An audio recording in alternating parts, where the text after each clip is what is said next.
10 unanswered questions about Leprechaun. I'm your boyfriend now, Nancy.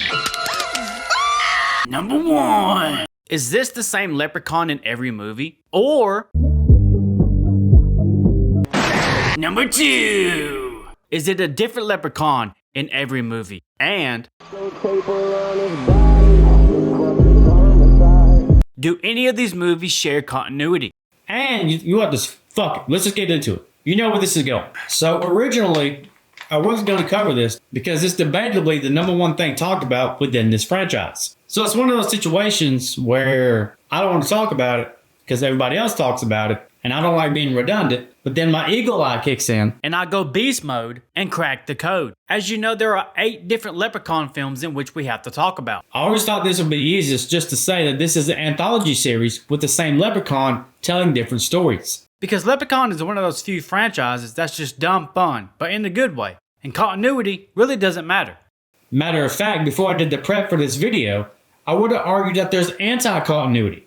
That the filmmakers went out of the way to tell the audience that continuity does not matter. And slowly but surely, later in franchise, they do start dropping links that tie into one another. So let's go through the film start to finish, from the OG to Leprechaun Returns, and see how these timelines play out. From the jump, we can separate the cinematic toilet paper of a movie, Leprechaun Origins, as it sits in its own universe. Good, because that movie didn't even deserve a universe. It didn't deserve a runtime. I would rather walk on broken glass, barefooted, Covered with the residue of Marge Thompson's band-drinking sweats than to watch that movie again. and trust me, I don't want to do that. The next one we can mark off the list is Leprechaun Back to the Hood. Which introduces a brand new leprechaun by the name of Basil, not to be confused with the Lupton leprechaun seen in the previous films. They give him a brand new origin story, attire, name, and the whole 9. So despite the film's very misleading title, Back to the Hood, it has no connection with the previous installments or even the last installment, Leprechaun in the Hood. The next one we can mark off the list is Leprechaun 4, In Space. This should be self-explanatory, as this Leprechaun film takes place 103 years after the events of the first film. And this Leprechaun isn't even on Earth. He's on some remote planet, in space, kidnapping women again. Or in this case, an alien princess. Next on the list lies a huge contradiction between the timelines, that being with Leprechaun 2. For example, in this original film, the 1993 film, this leprechaun is 600 years old. Say, aren't we a little young to be out this late? No, I'm 600 years old. In Leprechaun 2, the opening takes place in Ireland in the year 994, on the leprechaun's 1000th birthday to claim his bride. 'Tis a special birthday for a leprechaun. I'm 1,000 years old. Tonight, I can claim me bride. Which the damsel in distress is saved by her father, sacrificing his life as the leprechaun curses his family and would claim another fitting offspring on his next 1000th birthday. But on me next 1000th birthday, I'll stalk your fairest offspring and claim her as me bride. Making him officially 2,000 years old. So he can't be 600 years old in 1993 and then 2,000 years old in 1994. You feel me? So with the oddballs out of the way, we have 3 films left. The original Leprechaun, Leprechaun 3, and Leprechaun in the Hood. I'm excluding Returns because that's a direct sequel and retcons the rest of the entries and follows a separate timeline. So the film that ties everything together is, drum roll, Leprechaun in the Hood. As odd as it may sound, since most people think this is the odd film out, which is saying a lot, Leprechaun in the Hood picks up continuity immediately from its opening scene, as they use the same exact opening with different voiceovers. It doesn't get more direct than that. Whether this was meant to serve as a flashback or an alternate branched out story, there's no doubt this was intentional, and this stemmed from the opening scene of the original film.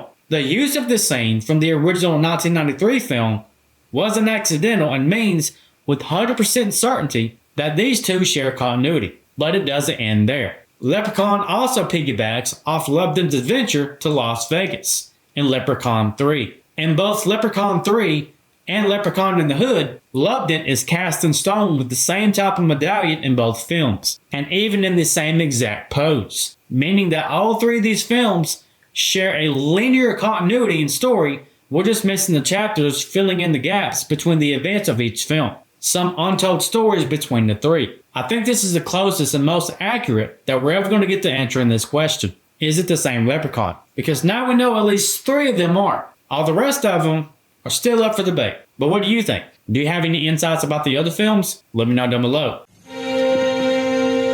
Chief, I think something got in here. No shit, Sherlock.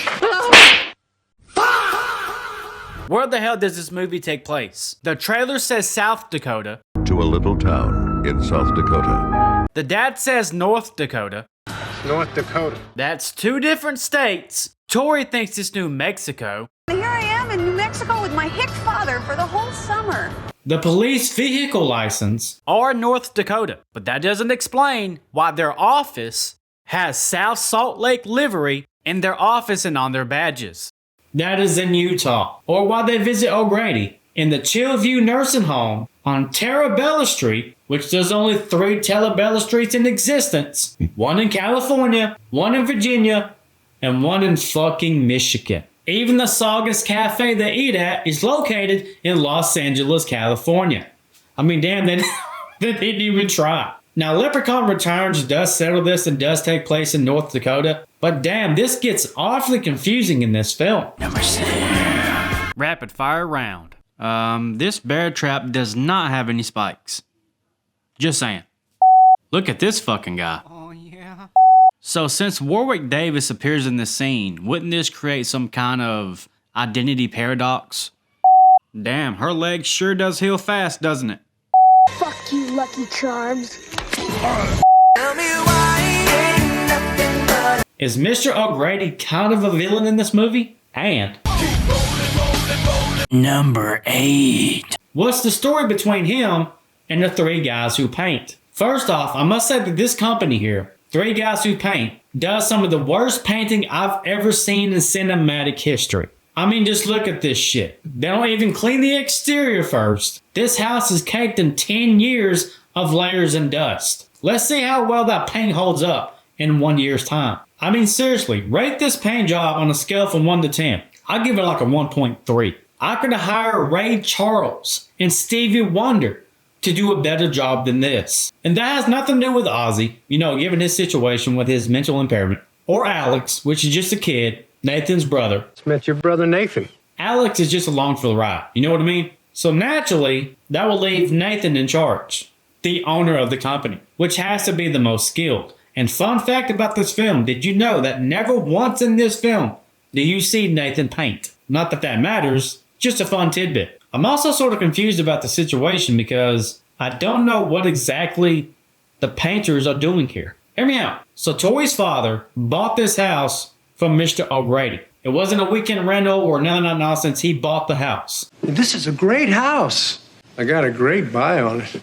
But when Tori and her father get there and he meets Alex, well, he says he just met Nathan for the first time. Just met your brother Nathan. So you two just met? This guy is painting your newly bought house. You traveled halfway across the country and you're just now meeting this guy who's painting your house. What? I've bought more than one house in my day. Now this could have been a deal beforehand with Mr. O'Grady, but then again, that wouldn't be O'Grady's house anymore. It's Mr. Redding's. It's just arguing, fuck the paint. I'm going on a tangent, fuck the paint. But the painting sucks. It needs work. Let's get back on track. I feel like it's a missed opportunity to not explain more in detail the relationship between O'Grady, Ozzy, Alex, and Nathan. Because at one time they seemed to be very close. Old Man O'Grady, when I was a little kid, he used to tell me stories about fairies and leprechauns. So there's a backstory there. And the reason this is all important is that Mr. O'Grady said that he knew this day would come and that the leprechaun would come back for him.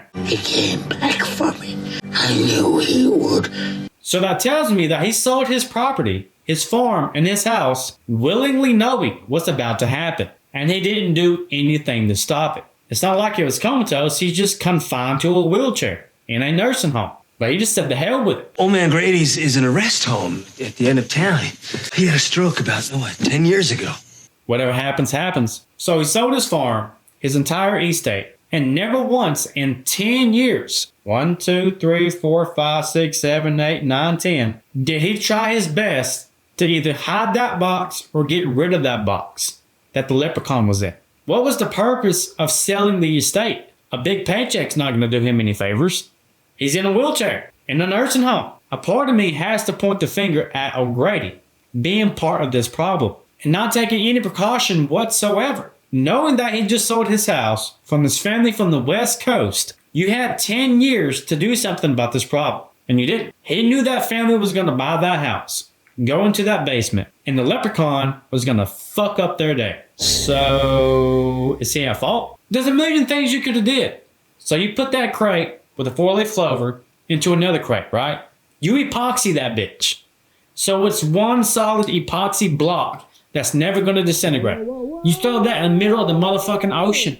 By the time that thing disintegrated, you'd be dead and gone. The rapture would have happened. The apocalypse. Matter of fact, you could have epoxied that thing with 100 4-leaf clovers. You dug a hole and cemented that bitch like 15, 20 feet down. Nothing but concrete. Cover it up. Nobody knows a thing. And then you know you can live in peace at the nursing home playing Scrabble and sucking on butterscotch candies and looking at the young women who work there. Living your best life, you know? You're a crossword puzzle. You could have done anything in the world. But you sold this house knowing what was going to happen. So does he have a hand in the villain spot? You decide. That's a boner. Uh-huh. What? Number 9. Who was tagged for the murders? And... I'm okay. I just got a little kink in my neck. That's fucked up. How did the police handle this investigation? In traditional fashion, at the end of the movie, the cops come and save the day. I say save the day, but they always show up after the battle's gone. They just show up to be like, hey, we finally made it. This always interests me because horror is notorious for the portrayal of cops being incoherent. Now, aside from them rationally playing off Ozzy's first phone call, if you was an investigator, how would you see this playing out? What would be on your report? They'd tell the story about the leprechaun, I imagine, right? But they ain't gonna believe that shit. But then again, how else? Are you gonna explain Nathan's injuries? The buckshots in the wall? The crashed truck? Numerous just out of left field things that just doesn't add up. But most importantly, a deceased deputy. Now this is really bad for Tori.